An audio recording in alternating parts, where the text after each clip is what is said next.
আসলে প্রথমত যে জিনিসটা বলতে চাই, আমি মনে করি রাজনীতি নিষিদ্ধ করাটা পজিটিভ অ্যাসপেক্ট। বিকজ আমরা গণরুমে থাকতে হয়েছে, তো গণরুম গেস্ট রুম এগুলো করতে হয়েছে, যার কারণে আমাদের সাফার করতে হয়েছে অনেকটাই। যে গণরুমে একজনের 4 জনের রুমে আমাদের প্রায় 13 থেকে 14 জন থাকতে হয়েছে, গেস্ট রুমে অনেক সাফার করতে হয়েছে।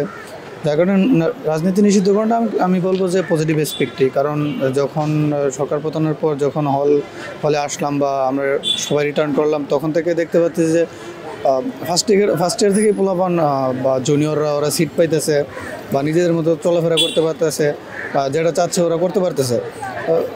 রাজনীতি এখানে থাকলে হতে পারে যে আপনার যে জিনিসটা বললেন যে তৃণমূলের যে নেতৃত্ব উঠে আসার ব্যাপারটা, এই জিনিসটা আমি মনে করি হল থেকে উঠে আসতে হবে। ব্যাপারটা এরকম না যে কেউ যদি চায় সে হলে থেকে পড়াশোনা করে সেন্ট্রালি রাজনীতি করতে পারে, এই জিনিসটা করা যেতে পারে আমি মনে করি।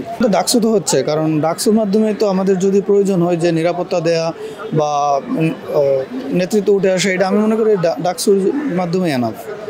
ডাকসুর মাধ্যমে হতে পারে, কারণ হল থেকেও তো ডাকসু নেতা হবে অনেকেই। তো আমি মনে করি যে এটাই যথেষ্ট, ডাকসু থাকলে যথেষ্ট, হলের রাজনীতির প্রয়োজন নেই।